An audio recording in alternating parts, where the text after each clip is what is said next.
Oi, turma do livro Francisco de Assis, João Nunes Maia e o Espírito Miramês, no capítulo 25, Pai Francisco no Monte Alverne. O Monte Alverne, situado nos Apeninos, banhado pelos rios Arno e Tibre, era envolvido em fluidos superiores e ali Francisco refazia suas forças de vez em quando. A água está sempre nos grandes acontecimentos, pois ela foi o berço para o protoplasma, na sua expansão criadora, como seu cinetismo divino, em busca da perfeição. Foi a água que ajudou a garantir o progresso do próprio homem, desde o protozoário até a condição biológica em que se encontra. E relativamente a isso, Moisés escreveu que o Espírito de Deus estava sobre as águas. Esse monte, que se encontra na Toscana, parece ter sido preparado pela natureza, qual acontecera à ilha de Patmos. Para receber João Evangelista, igualmente a região fora escolhida para Calvário das maiores emoções de sua vida missionária, região essa que Pai Francisco elegera para o exílio por amor a Jesus, já que não fora expatriado pela vontade dos homens. Era uma ilha cercada de água doce, como doces eram para si os transes, no maior expulso evolutivo de sua sensível alma, e ali também Francisco fora crucificado 2 anos antes de sua viagem para a pátria verdadeira, como emblema da sua vitória, na dignificação do amor na terra, voando-se por cima de Florença, avista-se a região. Quando se conhece o caso com o mais terno sentimento e sente-se intimamente uma esperança diferente da que o mundo oferece, fazendo lembrar Pai Francisco, com os braços estendidos para o alto, os céus se abrindo e Jesus Cristo respondendo ao apelo do seu discípulo amado, ferindo-lhe os pés, as mãos e o peito, dotando ainda mais o seu coração do amor de Deus. O arcanjo Miguel aparecia a Francisco com frequência no monte para consolá-lo e trazer-lhe as últimas diretrizes, como a de diversos mártires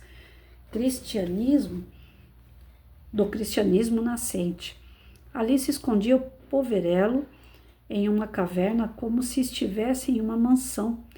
Quando era acompanhado, os frades menores ficavam à distância, não que ele exigisse, mas por respeito ao mestre, que entra em êxtase ou conversava frente a frente com o mundo espiritual em diálogos demorados. Certa feita, cheios de cuidados, Filipe, um dos componentes da ordem, foi às bordas da caverna, onde estava Pai Francisco, que já por 15 dias sem comer e sem beber, não dava sinal de vida. Os outros 2 discípulos ficaram orando, com receio de que o companheiro interrompera o estado de graça do cantor Assis. Filipe foi mudando os passos com a suavidade de um gato e, olhando daqui, olhando dali, adentrou apreensivo a caverna e deparou com o maior espetáculo que já tinha visto em toda a sua vida.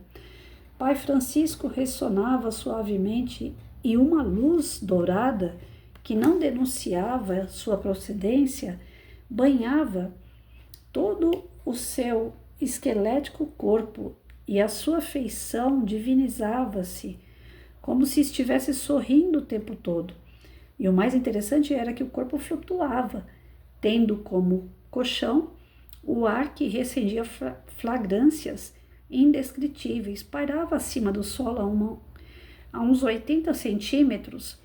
Dos ouvidos e da boca saía um plasma branco azulado, e desta matéria quintessenciada formava-se uma roupagem que lhe servia de cobertor. E a conversa do mestre ressoava dentro da caverna, como por encanto, pois não se viam os movimentos dos seus lábios. Filipe caiu de joelhos dentro da gruta, fechou os olhos sem dar vazão às lágrimas e orou a Deus em silêncio, não sabendo o tempo que ali permaneceu naquele estado.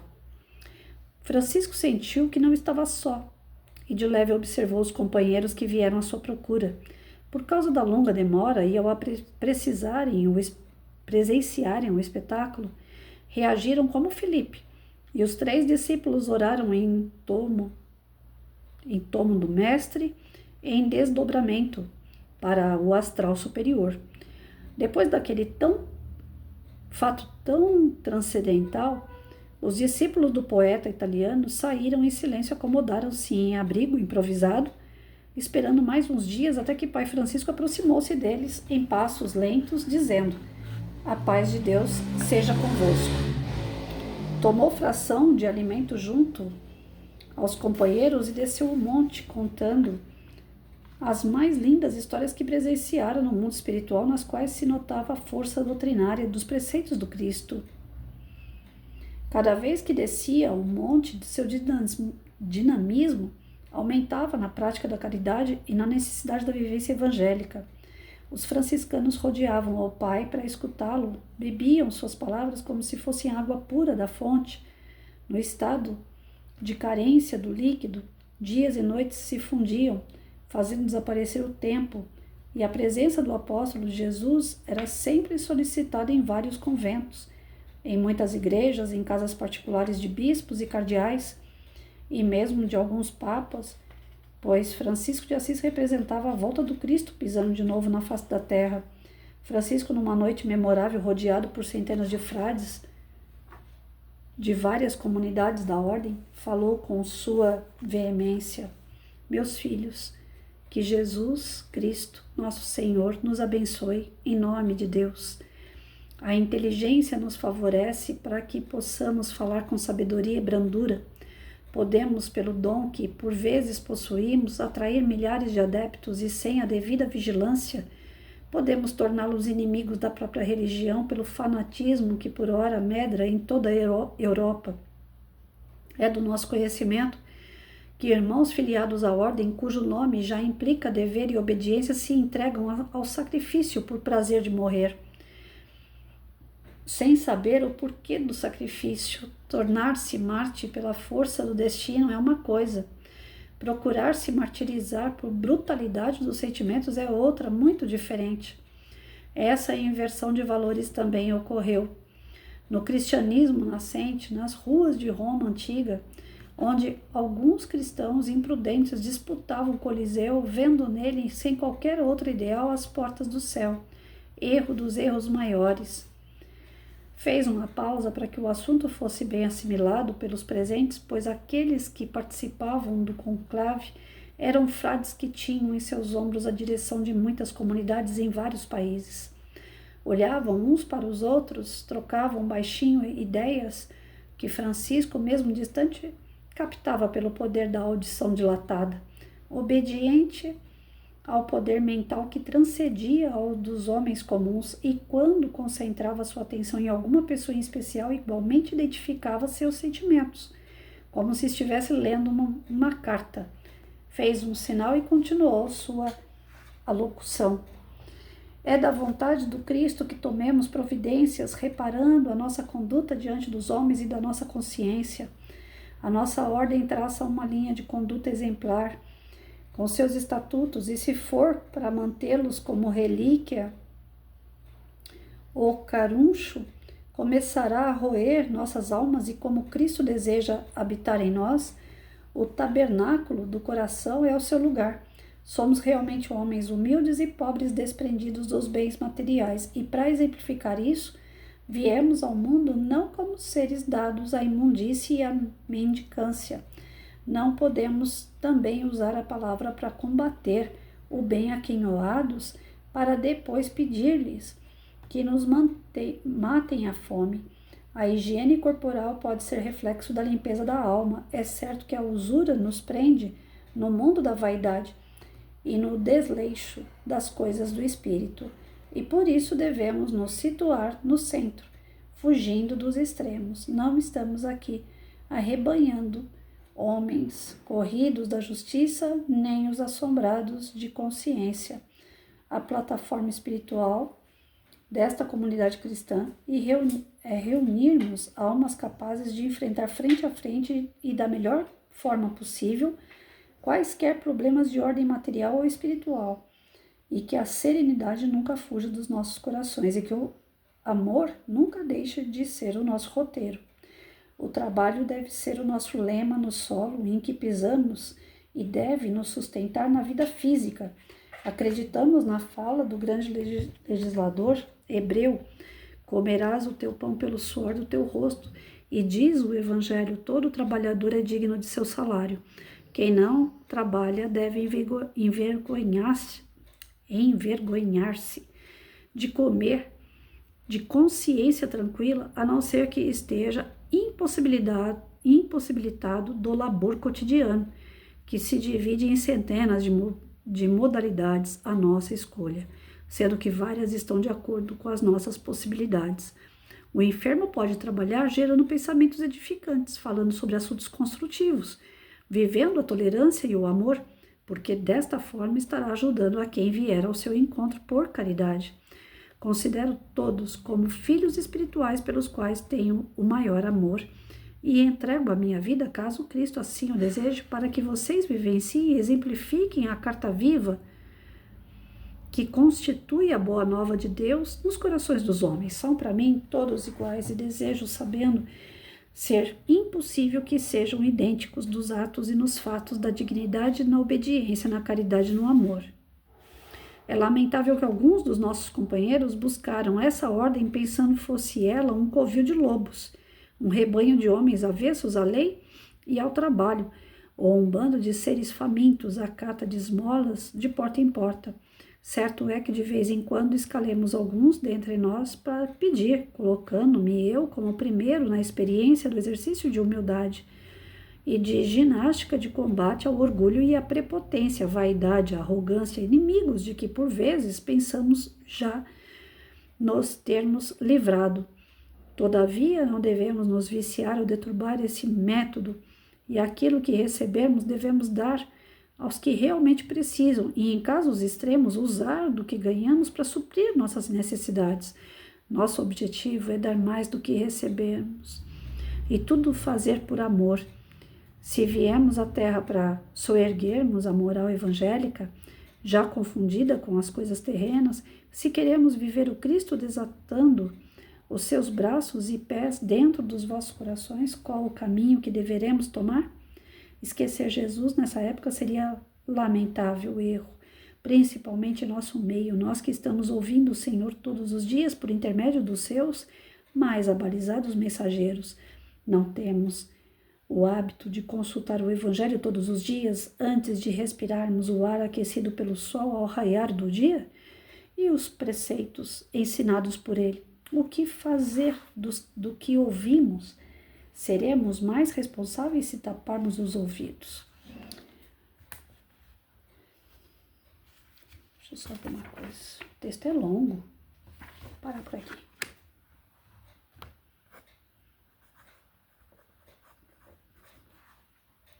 Até aqui a gente entende o seguinte. Na questão da caverna, esse jejum que ele teve, São Tomé, né? Eu falo assim, que tem coisas que por mais que diga que aconteceu, ainda estou muito longe da compreensão. Então, assim, de ver uma pessoa levitar, ainda banhada com uma série de luzes em volta, como se fosse um cobertor, depois de passar tantos dias sem comer e sem beber, o corpo, né, precisa de alimento. Ele estava encarnado, ele precisava de alimento. Então, assim, desse lado, eu sempre fico naquela, pode ser algo figurativo, né? Eles estão contando de uma forma figurativa, porque para nossa realidade física, o homem não aguentaria ficar tanto tempo assim, principalmente na questão do líquido, né? A gente sabe que quando a gente dorme, por exemplo, a gente perde tanto líquido que de manhã a primeira coisa que a gente tem que fazer é beber água. Então, cientificamente, na nossa lei física, é difícil de compreender que isso seja possível.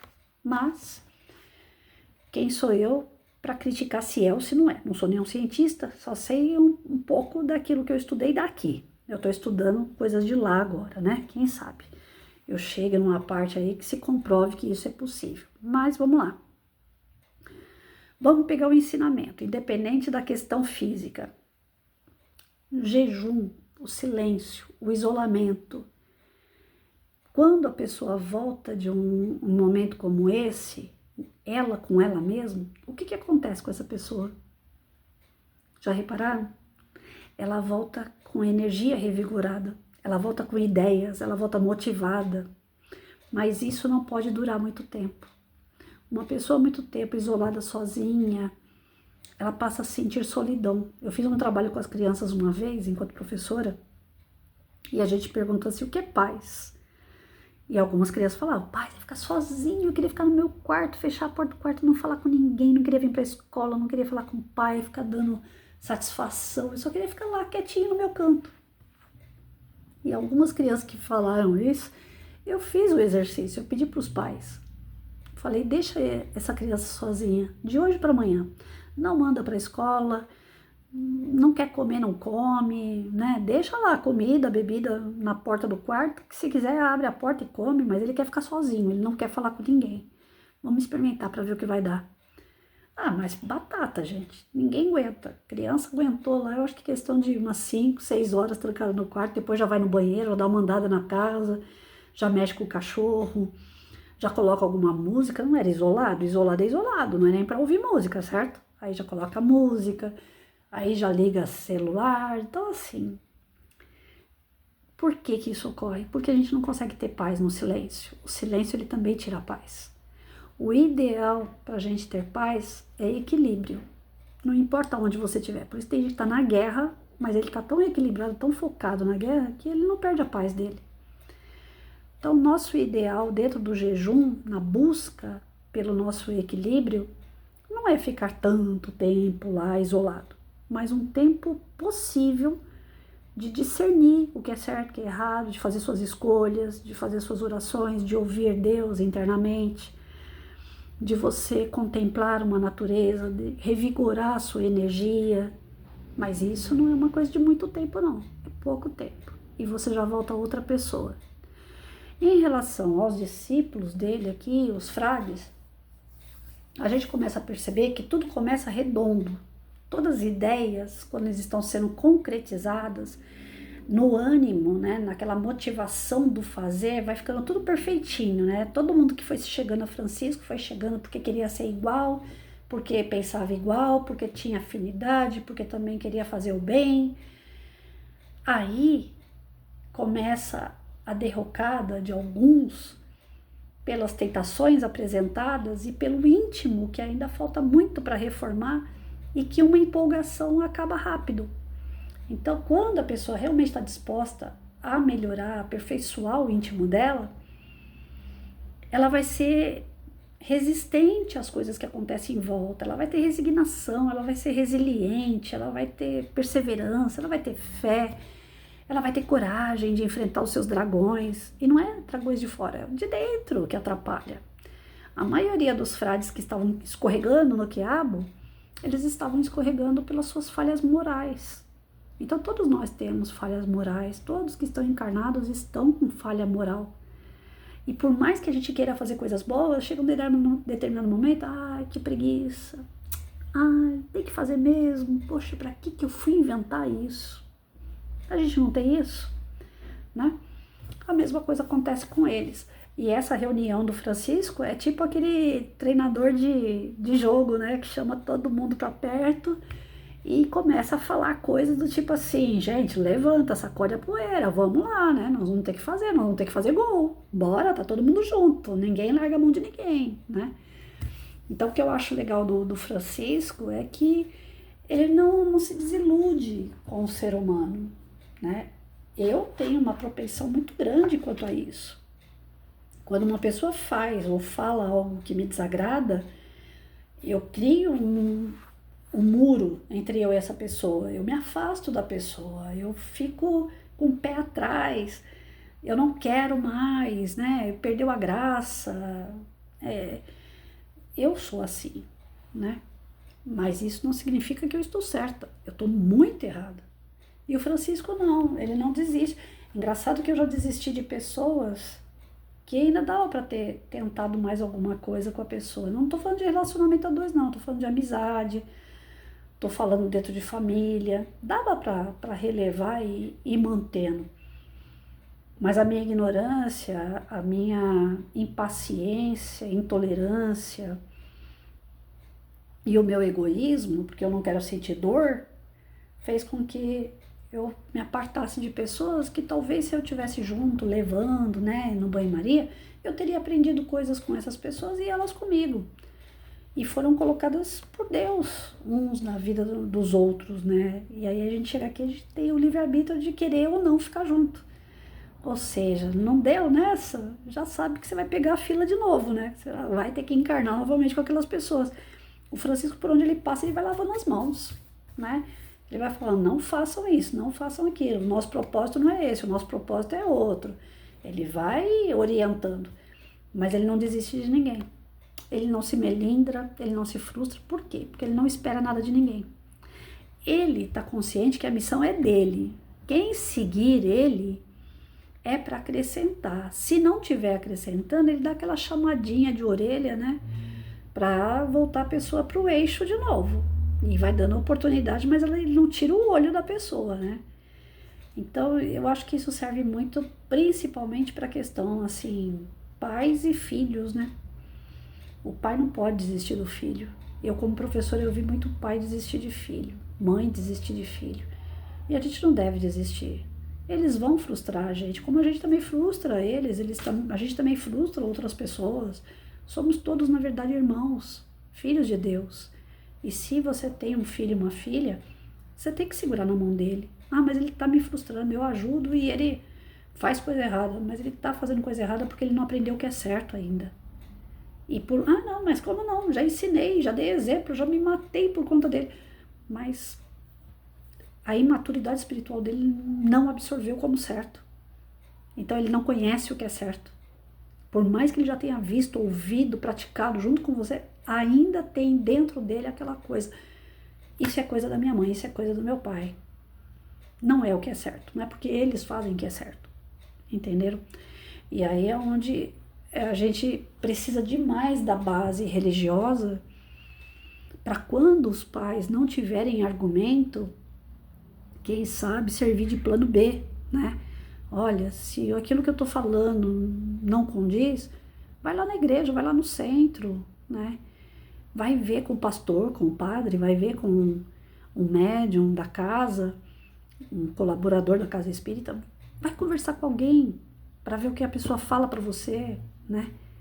Mas não desista. Vai procurando a porta B, C, D, o alfabeto inteiro. Dê chance o mais que vocês puderem, desde que não traga nenhum tipo de sofrimento. Porque vocês veem que o Francisco, ele dá chance, mas ele não se permite sofrer. Ele não cria expectativa, ele tem na mente o que é certo e o que é errado, então ele não se deixa influenciar. Né? Agora, quando a gente começa a dar muita chance e começa a sofrer por causa dos erros dos outros, aí tá errado, tá tudo errado. A gente tem que agir como Francisco, né? Tá vendo? O erro do outro é dele. Tenta consertar da forma que você achar que é mais correto, mas sem se envolver, para você não sofrer junto com as escolhas do outro. A escolha do outro é do outro. Ele é que vai sofrer lá com as consequências dele. Ah, mas eu não posso ver meu filho sofrer. Ah, não posso ver meu marido sofrer. Não, você pode sim, porque é a escolha deles. Por mais que isso doa em você, tem que entender que em dados momentos a gente não pode influenciar no livre-arbítrio do outro. A gente não pode se meter no livre-arbítrio do outro, né? Ainda mais quando eles se tornam adultos, quando a gente já tem o que é certo e o que é errado para eles. Mas é isso. Francisco, ele não se deixa abater. Ele sabe que o ser humano vai falhar, ele tem consciência disso, ele não exige demais, mas ele também não exige de menos. Ele está de olho, ele está sempre circundando para ver aquele que está saindo fora, né, da ninhada, e está buscando de volta com as palavras firmes, sem passar a mão na cabeça. É interessante isso, trazer como modelo de educação aqui. Perfeito.